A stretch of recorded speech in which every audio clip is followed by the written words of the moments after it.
Welcome to Behind the Book. It's time now for Behind the Book. Hosted by Tess Thompson and Karen McQuestion. Two authors with a passion for books, no filters, and limitless curiosity. Join them now to find out the real story behind your favorite books and authors. And now, Behind the Book. Welcome to Behind the Book. I'm here with my co-host Karen. We had a wonderful guest this week. I really enjoyed getting to know Lacey Baker a little better. How about you, Karen? Oh, yeah, that was a fun one. There was a lot there. I was actually so impressed with how she can write anywhere when a family member's in the hospital or, in her bed or in her office, or she just gets the job done, which makes me think I have to not be so, particular. I'm like, I need it to be quiet. I need a certain space. I need people to not talk to me. And she's kind of inspiring that way. Yeah, I was thinking that too. And actually, she and I were chatting before you got onto the call. And she said that she's working for a judge a couple days a week. And she'll maybe take 15 minutes, when there's nothing coming in that she needs to take care of. And she just writes like a sprint and then goes back to her other job. I'm like, oh, I don't know if I could do that. Yeah, that's amazing. There was something she said that really resonated with me when she was talking about when you're thinking about your book and you're, say, laying in bed and you have the scene all plotted out in your mind. You can see it visually like a movie and it seems fabulous. And then you sit down to write it and it doesn't quite come out the way you want it to. I always said if we could have a brain to page download, that this writing thing would be so much easier. Definitely. I know that resonated with me too, because that is often how it is, especially because I'm sort of an insomniac and I'll think sometimes in the middle of the night, oh, I've got this great scene or whatever. And then morning comes and it doesn't seem as magical as I thought it would be. Did you ever jot down notes and then look at them later, like middle of the night notes? I will do that sometimes, like he finds out he's really strong or I'll read something like that in the morning and be like, what was I don't even remember what that was. He finds out he's really strong. It's like Yeah. dream gibberish or something. I don't know. Yeah, definitely. Have you made progress on your manuscript since we talked last week? I have. And the reason I have is because I've been doing what you told me to do, which is I get up in the morning, I eat breakfast, and I go right into my office, open the laptop, don't answer emails, don't look at Facebook, don't do anything, just work on the manuscript. And it bothers me because I really like to get showered and get dressed and, literally it can be 10:30 in the morning, 11, almost noon, and I'm still in my bathrobe.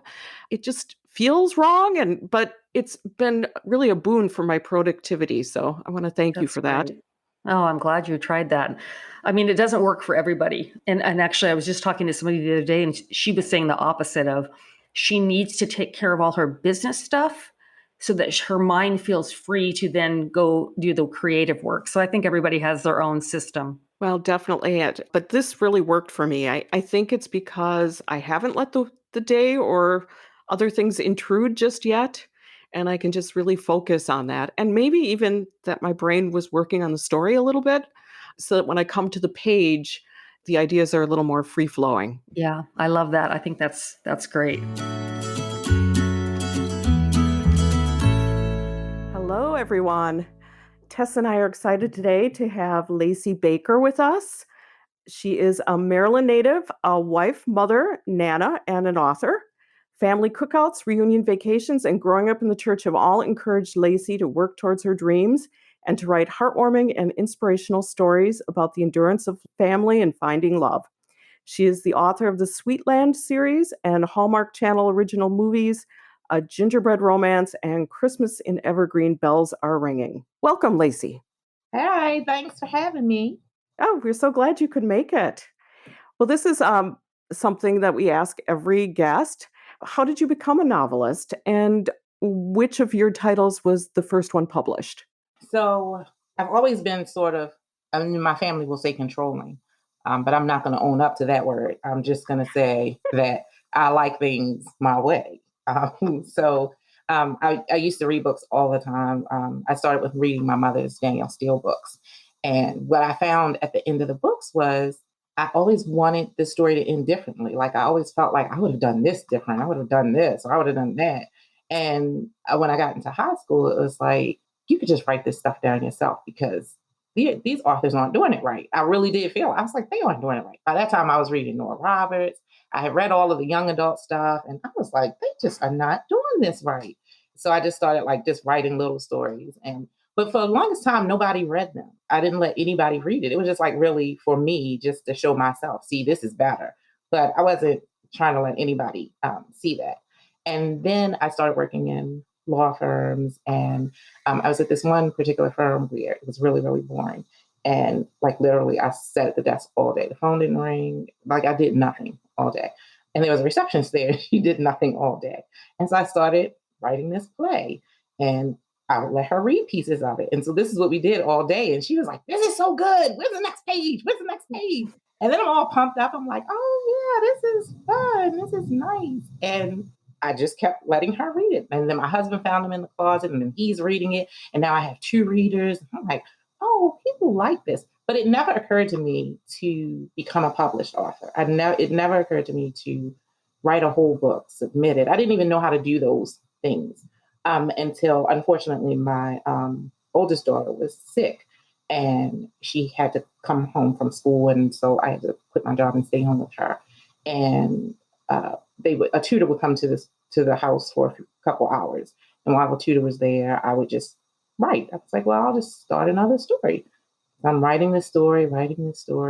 And one day I saw an ad. It was like, okay, I'm just going to go ahead and date myself. But it was very early internet, like early computers. And I saw like this ad for these books. And I thought, well, these books have Black people on them. What? Because again, I'm reading Nora Roberts, I'm reading Danielle Steele, and I'm reading Kathleen Kotler, and I'm reading Sandra Brown. And so I'm like, oh, these books are like what I'm writing. And I looked up the publisher and then I just mailed something to the publisher. I still didn't know how to write a query letter. I didn't know how to write a synopsis. I just mailed it. I was like, hey, look, I got this book. And then it dawned on me that I probably didn't do that right. But I didn't care because I wasn't like really trying to do this thing. And it took about I want to say about 9-10 months. And it was like about 11 o'clock one night. And the editor called me and she was like, hey, we want to buy this book. And when I tell you, I was like about to lose my mind because it never occurred to me to do this. But then it kind of worked out because I was like, well, I'm home with my daughter. And so I can just keep writing because if they're going to pay me to write, then I can do it. That's how it started. That would be a fantastic movie plot, like the 2 of you at the front desk of some firm, and you're like writing the story, and you're giving it to your friend, and like a rom-com. That does right. Well, I like that you said you started with 2 readers because that's how it goes. Yeah. Oh, that's amazing. So when did you get your agent then? At what point after that first book? I think it was the third. It was after I signed the contract for the 3rd book. I went to my first BEA event and there were people there. I didn't know anybody there, but I'm walking around and I'm like listening to all the conversations and everybody's talking. And people are like, oh, and this is an agent. This is a literary agent and they can help you get book deals. And I was like, oh, I think I skipped a step. And so I started researching agents. And then again, the same way I just blindly sent to this publishing company, I did the same thing to agents. Of course, I got tons of rejections. It was terrible. And then I was like, well, I can't be that bad because I actually have a contract, but everybody's rejecting me. But really, they were rejecting me because I wasn't submitting the right things to them. I wasn't doing it the right way. So it took a minute. And then I actually ended up asking my editor at the moment. I said, hey, do you know any agents? Because I'm trying to find an agent. I don't have an agent. And she referred me to 2 people and I talked to the 2 people and then I just selected one. I actually selected the one that was here in Maryland because I was like, oh, she's close. This will be great. So that was my first agent. And then did you meet her in person since you were so close? I did. That's kind of nice. I did. Yeah. We had lunch and then we would meet up at events that were in the area or other book events that were not too far away. Well, you write under 3 different pen names, if I'm correct, or it might be more, and you have 3 books coming out in the next 6 months. Mhm. Tell us about that, and how do you keep up with all the pen names and writing at that pace? So I actually used to write under, I think I may have used to write under 4 names. I originally started out as AC Arthur, which is actually my real name, and that was contemporary romance. And then I went into paranormal romance as AC Arthur as well.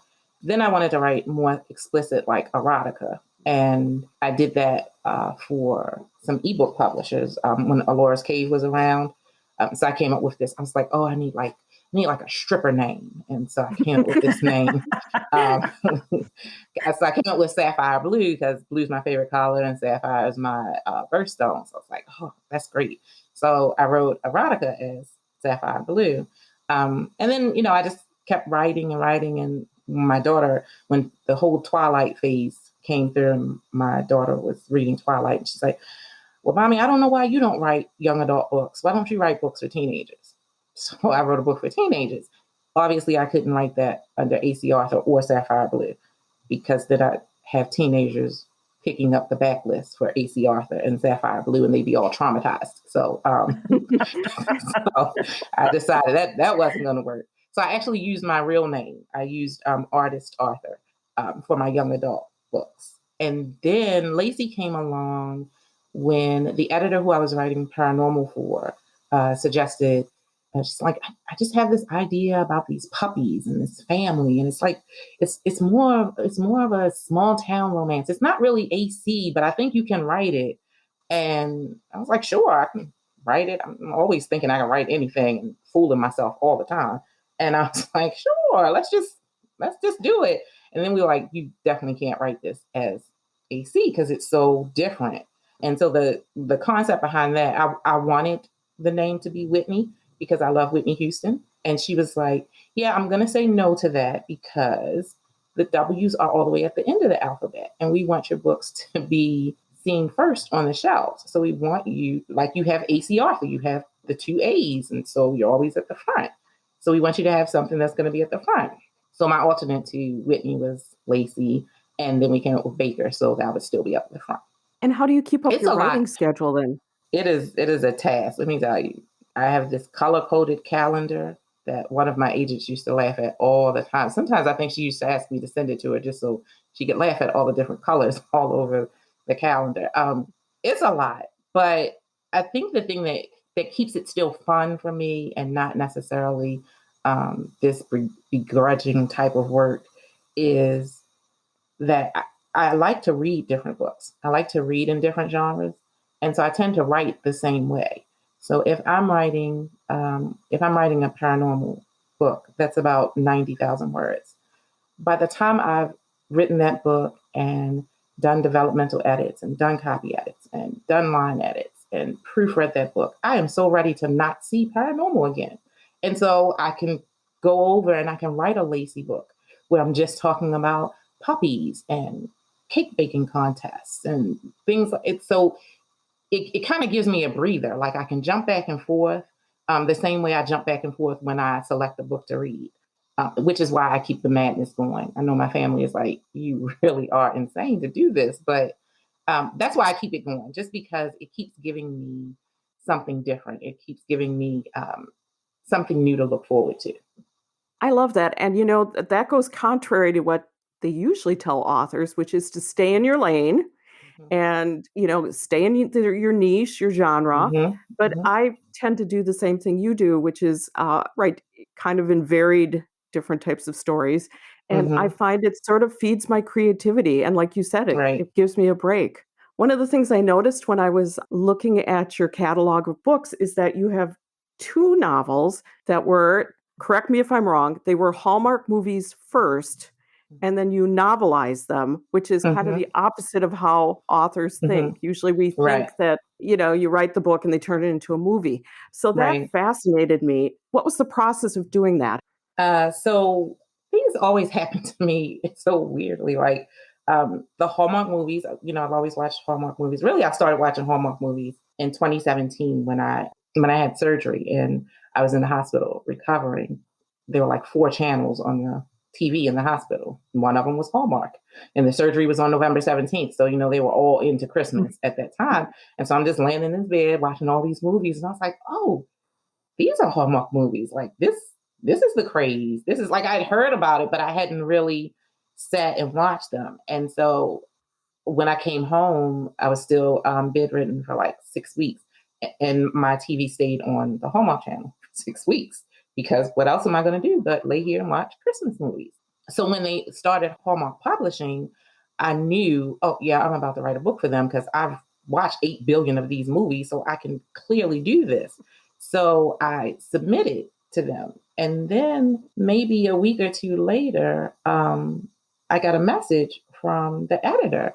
And she's like, hey, I've seen some of your books, and I was wondering if you'd be interested in writing for Hallmark. And I'm thinking, well, I submitted something to you and you didn't respond. And she's like, oh, I didn't see it. So, and that's how it started. That's how the conversation of, do you want to write for Hallmark? Are you going to write for Hallmark? That's how it started. And she actually rejected like 4 of my ideas. And we were like, oh, we got to come up with some other way that you can write for Hallmark. And she's like, well, we do these novelizations. Like, what is that? Like, because again, it's weird. Like, you write a book and then they make that into a movie. You don't take a movie and write a book. And so when she said it, I was like, I don't know what that is. And she's like, oh, okay, well, we have this movie and this is what we want you to write. Like, okay, but I don't really know how to do this, but okay. And at that time, that A Gingerbread Romance had not been released yet. So they sent me the movie before it had been edited. And so now I'm watching this movie and I'm seeing all this movie magic behind the scenes. Like, I'm seeing all this fake snow. I'm seeing them coloring this scene out and all these green trees, and it's wintertime. I was like, what's happening here? Now I know all the secrets of TV land. And I was like, how do we do this? Do I just sit here and just watch this movie and type everything that happens? It has to be more than that. So they also gave me the script, and I read the script and I was like, this is not enough. This is like not a whole story. And so the first time I did it, it was a little bit of trial and error. I was like, I don't really know how to go backwards. How do I figure out what their motivations were? What's their backstory? I wasn't sure how much I could add. And so I kind of just was like, all right, well, we're just going to start from the beginning. So I started an outline, and I just outlined it the same way I would outline my book. I had information. I had these characters. I had, their story arc. I had these scenes, and I just had to weave in the things that were missing. The backstory, the conflict, deepening the conflict, adding more scenes, to fill it all out. I just had to go backwards and do that. And that just meant watching the movie 8 trillion times, getting all the dialogue right, and then just adding into that. Once I had done all of that, adding to the scenes was like the easiest part, because the scene was there. Like, really, I'm just going in, I'm adding description, I'm adding a little bit more, dialogue here and there. Once I had that outline, and I realized at that moment, I absolutely need an outline. In the beginning of my career, I'd be fly by the seat of my pants all the time. But in that moment, I realized I need an outline, and this outline is fabulous. Like, this is the best thing in the world, and I'm always going to have an outline from now on. So when it came down to the second one, I felt like I was a little more experienced. I knew exactly what I had to do. Again, watch the movie a million times, and then just kind of sit there and recreate the story in my mind. Because a lot of times you see things in the movie and it's so abbreviated, you just miss out on so much meat to the story. And so it gives me the opportunity to add all of that in, just to make it a fuller story. Now, the difference between Gingerbread and Evergreen is that Evergreen had so many moving parts. I don't know if you've seen the Christmas and Evergreen movies, but there are a ton of characters, and there are like multiple storylines going on. And so it just had a whole bunch of stuff that I had to kind of navigate through. So that was a little bit more challenging, but I'm not going to say it's a fun process. It's an interesting process. And was the editing of those books comparable to editing that you've had for your other novels? No. The main difference is, in the same way that Hallmark movies are movies unlike you will see on any other channel, the books are the same way. The editing process, the steps to the editing process are the same, but the things that they're looking for in the editing process are so different because everything has to be according to the Hallmark brand. And that is such a tight little box to stay in. And when you go into this Hallmark movie and you create your own scenes and your own people, it kind of collides with that Hallmark box. And you really, really have to try to get it all in there. I miss the mark all the time. She's always telling me, oh, we don't do that at Hallmark. We don't do this at Hallmark. We don't. I miss it all the time because this is my creative process. This is what I do here. We can figure out how we're going to get it into this box, but I can't originally write it any other way. Like I can only write this way. And then we figure out how it will fit into the Hallmark box. It's just so strict. It takes you a while to just kind of get into that. But I still can't just write in that box. I always have to be edited into it. Would you do another one?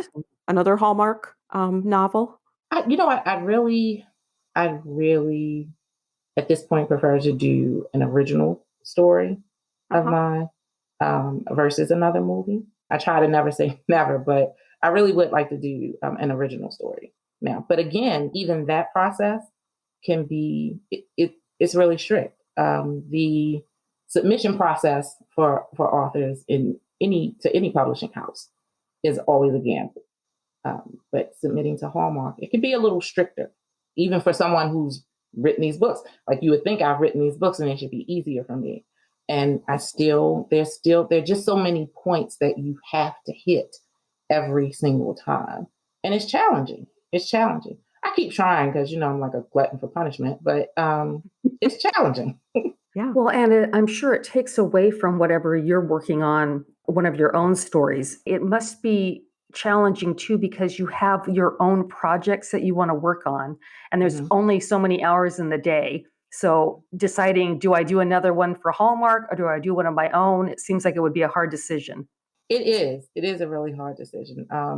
I always want to write the stories that I want to write. I always want to write the stories that I think are going to be fun to write, because really it's no fun sitting at the computer for hours and hours doing something that you don't like. Like I don't want to spend this time with characters that I don't like. So I'm always, when I consider projects, I'm always thinking about, am I going to like this? And is this going to be any enjoyment to me? And the next decision that has to come after that is the business decision. How does this affect the Lacey brand? Does this move the Lacey brand forward? And generally that's where I stop. Then my agent and I are talking and we're like, does this move us forward? Or does this stand us in the same place? How does this help? Is this helping? And generally at the moment, the decisions for Hallmark have been, yes, it's exposure. It's exposure for Lacey. Lacey's not in the place that AC is. So AC has 100+ books and has been writing for 20-something years, has been published for 20-something years. And Lacey hasn't. And so if I'm trying to build the Lacey brand and I have this opportunity to write for Hallmark, how am I going to say no to that? It's not the best business decision. So, and I like the movies. And I really, when Christmas and Evergreen came up, I was like, oh, I like this series. Like I've watched this because I've watched some Hallmark movies and they aren't my favorite. Like some really, really aren't my favorite. But this happened to be a movie that was my favorite. I like the stars that are in the movie. I could work with the storyline. I was like, I can work with this. We can fix this up. We can do this. We can do that. And so it did become a project that I can do. I can, push something else to the side. And generally what pushes to the side is my self-published work, not another contracted project, just the self-published stuff. I'll say, oh, well, then I'll just do this book later. Well, speaking of all your different books, if someone is new to you, which would you say they should start with? Is there a series that you like the best, or would it just depend kind of what the reader is interested in? I always ask people what they like to read. Do you like to read sexy contemporary, or do you like to read sexy paranormal, or do you like to read steamy thrillers, or, do you like the small town?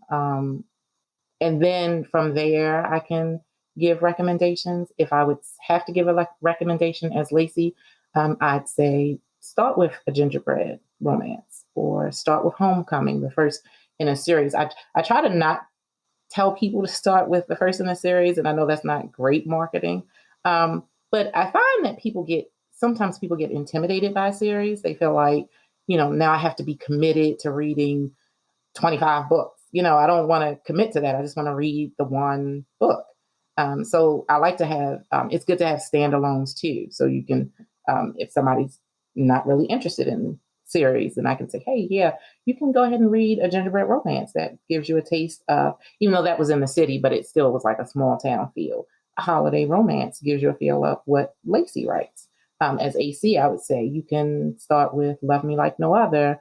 Now that's the first in my longest running series, but I think that really encompasses AC's writing style, the what you can expect from stories from AC. So I'd always suggest that one.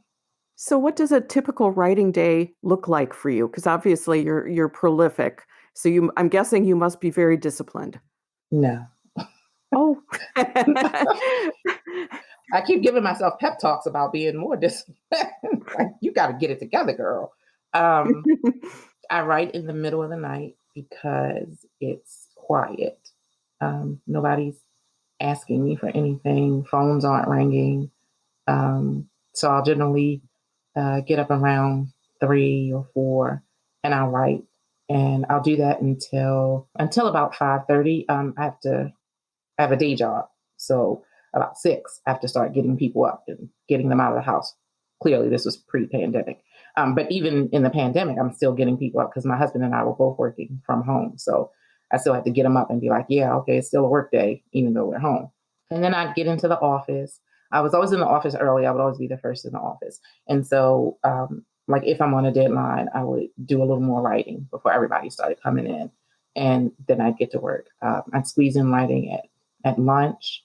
Any moments that I could. I work for a judge. And so sometimes when he's in court and I don't have to be in court with him, I'm like, oh, this is a great time to write because nobody's in here. Like nobody's saying, I need this, I need that. So I would just squeeze it because I can write anywhere. I don't have to be in a specific place. I can write anywhere.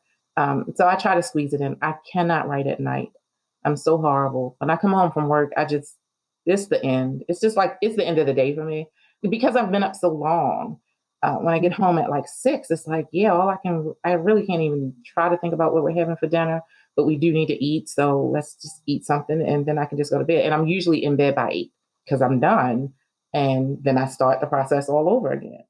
It's not the best schedule. Sometimes I feel guilty if I post about it because I don't want other authors to think, oh yeah, you have to deprive yourself of sleep. You have to make yourself write every day, just because that's what I do I just get the job done. I commit to something and I just do what I have to do to get it done. And there have been times I've written books when my grandson was in the hospital. I wrote a gingerbread romance when my grandson was in the hospital.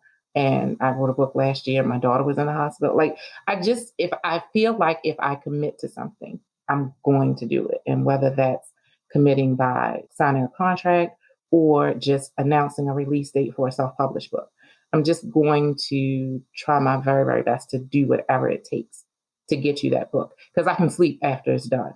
I keep saying that and my doctor's like, yeah, no, because you're getting older and that's really not true. So stop it. But I just keep saying, well, when the book is done, I can sleep for like 2 days. Like I can, and I've done that. Like I've taken a day off work. Like I just really need to just lay here and sleep. But as long as it gets done. And so I don't have a word count goal per day because that just stressed me out. But I generally am trying to write something every day.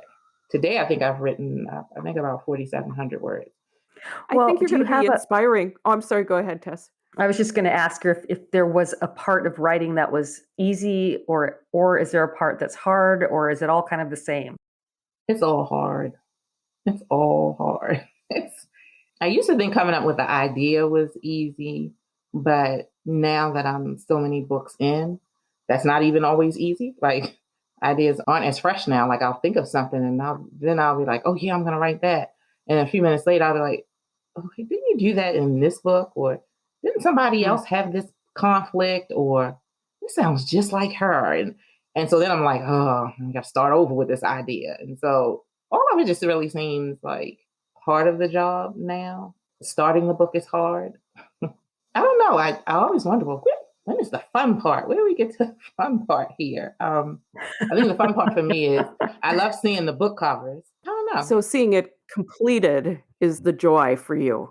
Yeah, when it's done. I received the arcs to my first women's fiction book the other day. And I was all dancing around the house. Like I was like so excited.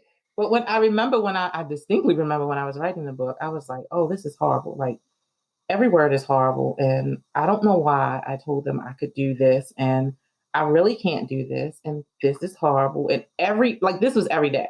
And, I felt like I was being so hard on myself because my daughter was in the hospital when I did this. It was like, I don't know what this is. I don't know what I'm doing. I write romance. This is women's fiction. Like, what am I even doing here? And I turned it in and I felt like I really did anticipate that the editors were going to be like, we want our money back. Like, what? This is not what, it's not what you're supposed to do here. And I got my editorial letter and I wanted to cry. Even though I prepped myself for it, I got the editorial. I was like, oh my gosh. And I felt so bad. And then the editor called me and she was like, I don't know what you're beating yourself up about. Like, I didn't say it was horrible. That's not what I said. And I think all writers go through that whole, this is not good while you're writing the story. And then I think it really does take somebody else to read it and tell you, yeah, this does make sense. Yeah, it's okay. It's not the trash you thought it was. So what would your advice be to writers who are just starting out?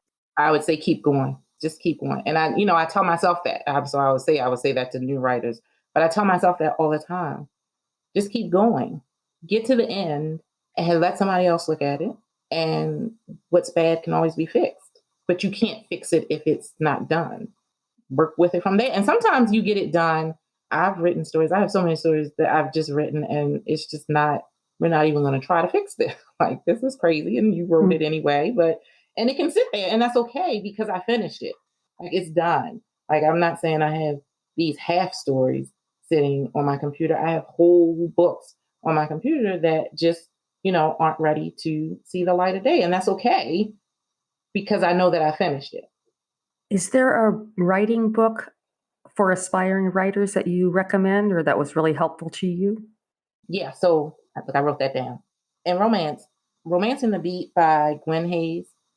And I did not have that in the beginning of my career. And one of the things I say to new writers is pay a lot of attention to your craft. Like, constantly work on being a better writer. Don't get stuck in, oh, this book was good. I got good reviews. This is great. And then you just continue to do the same thing every time. Like, you really have to constantly be trying to be better. You have to want that next sentence to be a better sentence. And I'm horrible at grammar. I'm horrible at sentences. But every time I'm trying to get it better. I'm trying to listen to all the things that editors have told me works and doesn't work so that I can get it better the next time. So I came into Romancing the Beat really late in my career, but it's been wonderful since then. Like, it's been such a lifesaver in just keeping me on track because I always want to go off track and do all sorts of things. And it just kind of, especially in writing category romance, it just keeps me right there where I need to be. It keeps me right in line. And so I love that book. And I also love The Emotional Wound Thesaurus by Angela Ackerman. I love that. I love it because I think the biggest problem for me in writing stories is conflict. Sometimes I just don't want there to be a lot of conflict. And I'm so resistant to conflict. And my editors are always like, it's really nice that they're falling in love and all, but this is just not fun if something's not in the way. And I'm like, no, it doesn't have to have something in the way all the time. But conflict is really, really hard for me. That book helps me a lot with figuring out just the inner workings of conflicts. Like, you can say somebody has a problem. Oh, she hates men. Like, but you really have to dig into that to make this really believable. And that book just helps me get into all of the different scenarios to why she's at this point. it's just really helpful. So I love it. So those are my two favorites. I wasn't familiar with, it's called Romancing the Beat. Is that, Yep. is it a plotting? Does it help you plot out the story? Is that what it does? So it has like this great outline, and it gives you the beats of a romance story, like every beat that you should be hitting. Like, because when people say, romance is really the same thing over and over again, it really is. We're hitting the same points. And sometimes in longer books, we're hitting them, in different areas of the books, but we are still hitting the same points. We have the meet cute, we have, the setup, we're setting up the conflict with it, and then we have this thrust into love, and then we have the pulling back from love. And so this book really gives you, it outlines each one of those beats. And so when I'm working on my outline, and actually this has helped with when I'm writing synopsis now as well. When I start the synopsis, I'll just have like a plain document, and I'll write every step, every beat that's in this book. I write it, and then I just type under every single step. And then I I delete all of the steps out, and there's like my draft synopsis right there. Like I write this is the meet cute scene, and this is the setup, and this is the conflict, and this is the thrust, and this is the comment. I write all of it, then I just take out, I take out all of the outline stuff, and then I just fill it all in. And for me, that has become such a lifesaver, because like I said, I'm always trying to go off track. So it kind of just keeps me focused a little bit better. Now, when you're working on a book and you've reached the end of the story, if you're like me, you go back and you're tweaking things and improving sentences. And how do you know when your book is finished? When I'm like 3-4 days beyond my deadline. The best answer yet, Tess. Yeah, definitely. I mean, at that point, I'm usually like, yeah, it's got to be done now, and we'll just see what happens after this, but it's got to be done. I self-edit as I go along. I'll write 2 or 3 chapters, and then I'll read those chapters, and I'll do my editing through that. So I always say the book that I turn in is actually my second draft, because I'm like rewriting over it as I go. And so usually by the time I'm at the end of that process, I'm usually like, yeah, this is just going to go to the editor now, because I can rewrite a book forever. If I have the time, I can rewrite a book forever. And so I really do need that cutoff. So I've learned, especially with my schedule too, I've learned to just, as I'm writing, I go back and I read those chapters. So really by the time I get to the end, like I said, this is really my second draft, and I send it off. And I'll make notes. If I still have questions, I usually try to, if I have questions in my mind while I'm writing, I usually try to go back and answer those questions. If I don't go back and answer them, I'll just write them on a sticky note and just save it until I get the editorial letter back and see if the editor says the exact same thing. Or if once I read it again, after I've had some time away from it, if I still feel like that's something that I need to add into the book. But yeah, I definitely need that cutoff. I definitely need to just send it. I need to just like rip the Band-Aid off. Here, take it, let you take it and do what you need to do, because I will just continue changing stuff forever. And that's no good. Then nobody ever gets the book. Yeah, and you never finish, and that would not be good. Nope. So do you have an ideal reader in mind when you write? I want all readers to be just like me. I want all readers to be very eclectic in their reading, to one day want to read paranormal, and the next day want to read about puppies, and the next day want to read about family drama. And so I tend to write like that. When it sounds so awful when I say I write for myself, but I write for myself because that is the easiest way to write. If I don't like this story, how do I expect anybody else to like this story? And then it's just a gamble after that. It's like, well, hopefully out of millions of readers, maybe 10 people will be like me and they'll like it. And I'll be okay with that. You've said that you can write almost anywhere, which is a gift. And I'm going to try to do that now that you've said that. But do you have a favorite area or space in your house that you like to work in? I love my bedroom, and I love being in bed, and I love having the TV on while I'm writing. And so that is my absolute favorite spot. Just in bed. My mother bought me this laptop stand for in bed when I had the surgery. She bought it. And she's like, so this should help you, even though you're not supposed to be writing, you're supposed to be healing, but this should help you. But I love it anyway. I use it all the time because that is my favorite spot. Now I am more inclined to take more breaks and take a nap because I'm actually sitting in the bed. So in the bed, you should take a nap. So when I really, really, really need to be productive, I have to get out of the bed and go and sit at the desk and write.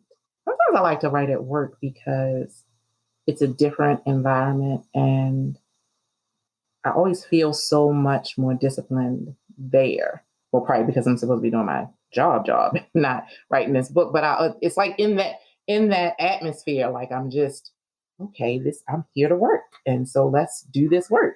Sometimes if I'm in my home office, I'm like, well, yeah, you're still home. I could just as easily just look on the internet for a long time. Or, I could turn on the TV. I don't have to work all the time. Nobody's going to tell on me if I don't. But when I'm in the office, I feel like I'm going to get in trouble if I'm not working. So I have to be working, regardless of what I'm working on. So I'm always curious about this. Does your family read your books? My husband has read 2 of my books. And actually the one, so I had a book released yesterday for AC Author, and he read that. I wrote it 15 years ago. And he read every word of that book. And so now every time I say something about a book, he's like, oh, is that book I read? I'm like, dude, I'm on like book 120 now. And you talking about that 3rd book that I ever wrote. He doesn't read all of them. He's read a couple. My father is weird. My father is a minister. And when I first started writing these books, he's like, is there sex in these books? I was like, well, Daddy, you probably shouldn't read it. You can just have one on your shelf, but you don't really have to read it. And one day my mother called and she's like, he is flipping through the book trying to find every single sex scene. I was like, what? She said, I don't know why he's doing it, but he's flipping through to find every time I would write a book, he would flip through and look at the sex scenes. I was like, what? That's so weird. Why are you doing that? It's so weird. But he doesn't read it. My mother doesn't read it because she doesn't want to read the sex scenes. So they're like a perfect couple. Some of my cousins read my books. So. And my aunt reads all of my Lacey Baker books because she said they remind her of Hallmark movies and she loves Hallmark movies. So who is your biggest supporter as you've built your career as an author? My husband. Because while he's not reading the books, we always say, I write the books and he sells the books. In the beginning, when I would go out and I would do book signings or events, I'm a very, very introverted person. And he's very extroverted. He is a people person. He's friendly.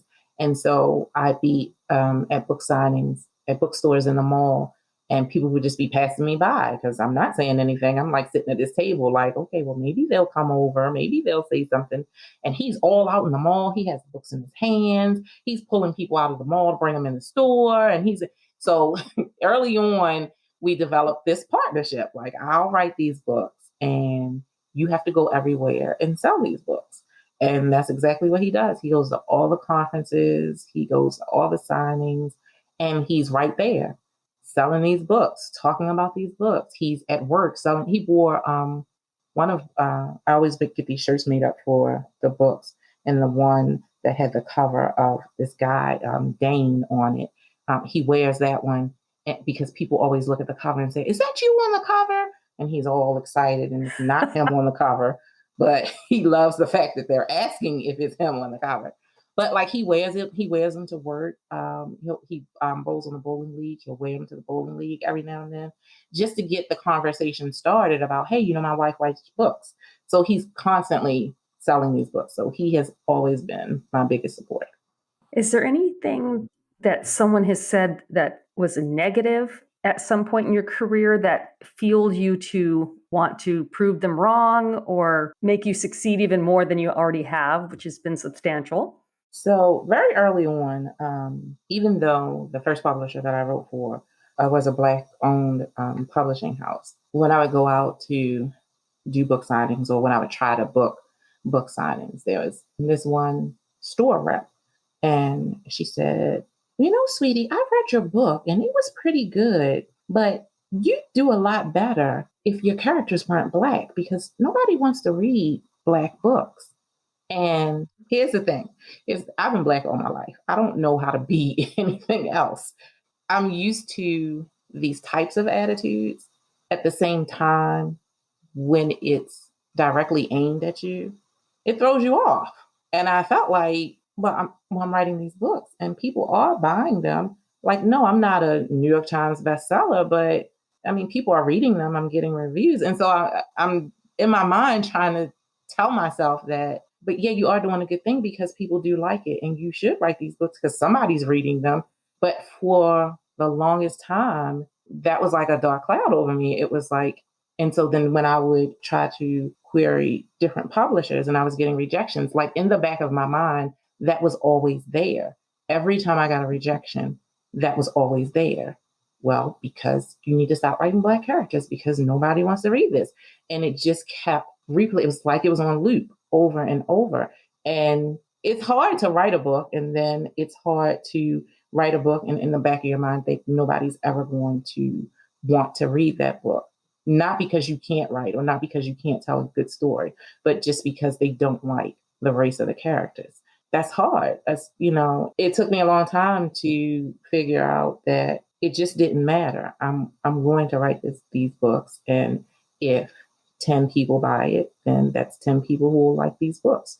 If 20 people buy it, then that's 20 people. And I just learned to be okay with the success that I had, regardless of how big or small that was.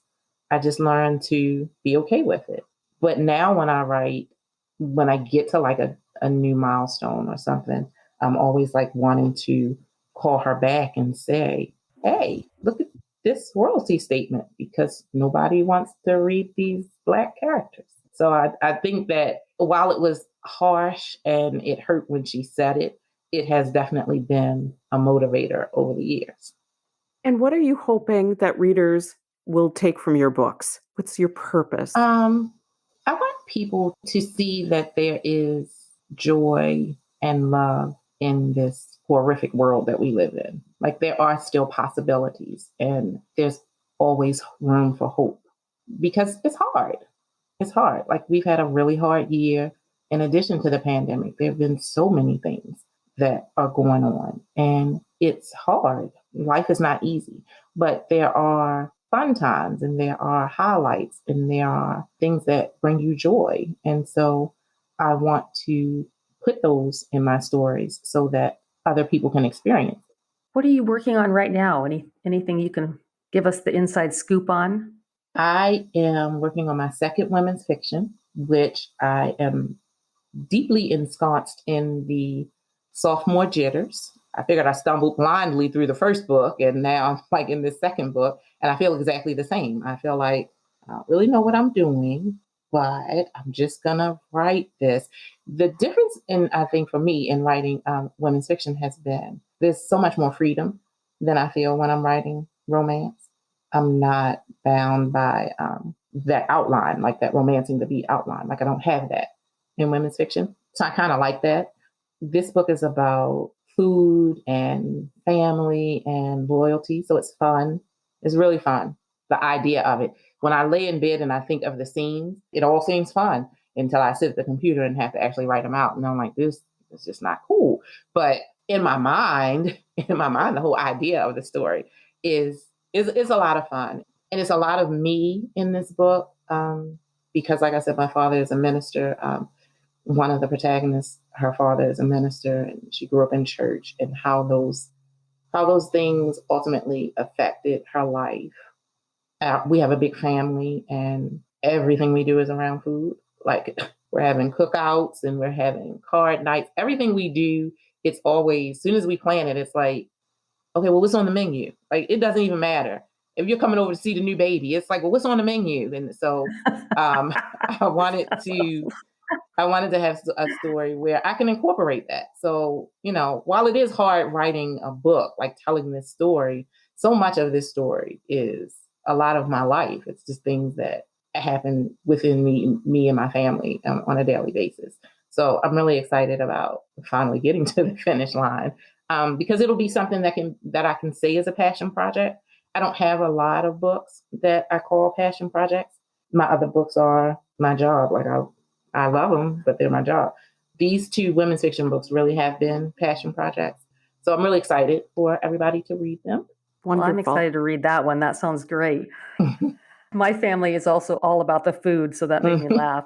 All right, so we have some fun extra questions at the end. Okay. Not super serious. It's funny that you mentioned food because that's the first question. What is one food that will never pass your lips?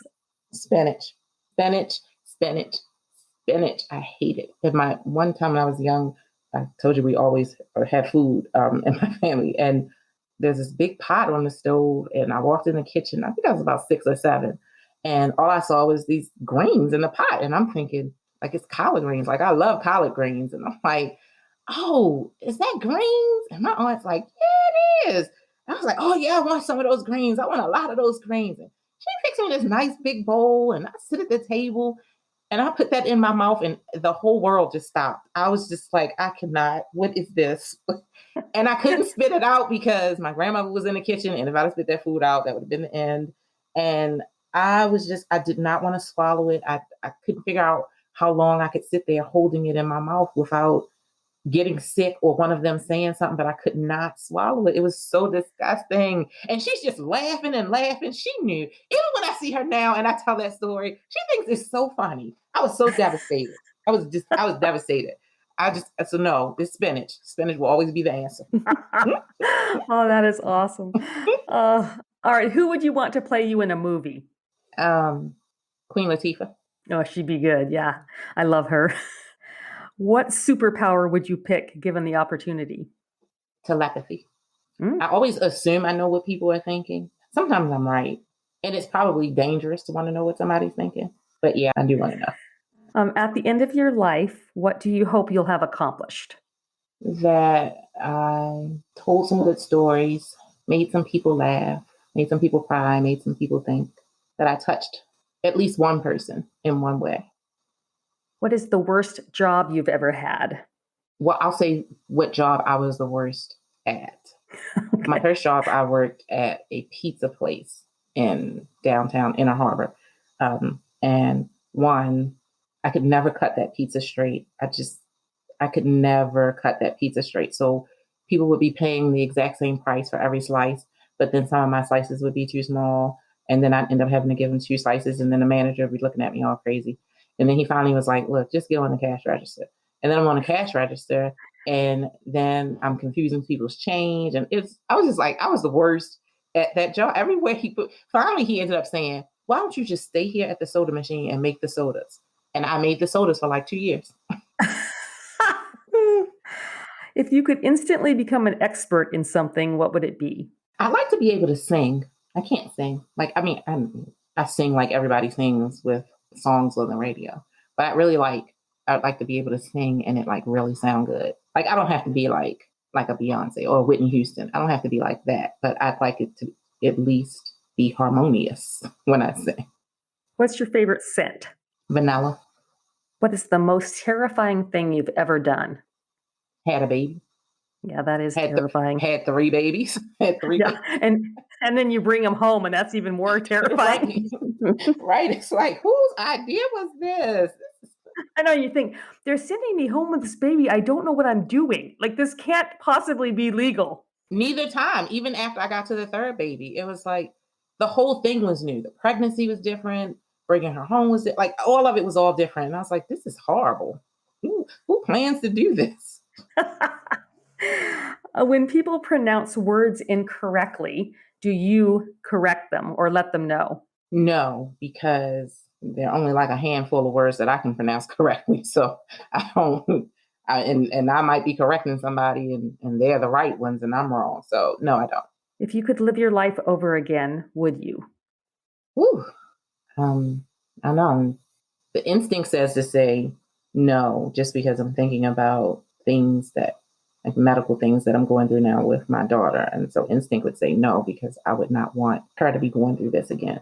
But logically, I would say yes, because this is the life that was given to me, for me. This is my path. And yes, I would do it again. All right. Well, this has been a lot of fun. I loved getting to know you a little bit better, and I'm anxious to go off and get some of your books now. Oh, thank you. Thank you. I'm so glad you invited me. It was nice. I don't do a lot as, I don't do anything as Lacey. So it's been good. It's been good to talk as Lacey, even though she is AC too. My kids always joking like, well, who are you now? If I put my sunglasses on, they're like, oh, AC's in the house. The multi-personality author. Right. Yeah, and I've noticed that authors with pen names, they'll talk about at least one of their pen names kind of in the third person. Like, oh, well, Lacey does this, or. Yeah, I do that. Especially when I'm talking to my PR rep. I'm like, she's like, well, who am I talking to now, AC or Lacey? I'm like, well, Lacey doesn't talk about stuff like this. Like, Lacey doesn't say this. Lacey's not cussing at you, like, so which one you're getting right now. And she's like, oh yeah, I remember. So yeah, I think I do that. All right, here's one last question. If you could go to dinner with Lacey or AC, who would it be? Lacey, because AC can get out of control. She could be a lie. She could be a lie. Okay, well, I want to go to dinner with AC.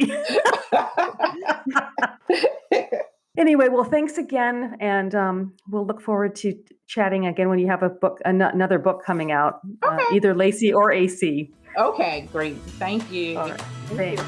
Bye. Thank you for listening to Behind the Book, brought to you by authors Tess Thompson and Karen McQuestion. Don't forget to subscribe to the podcast and post a question in the comments section. This has been Behind the Book.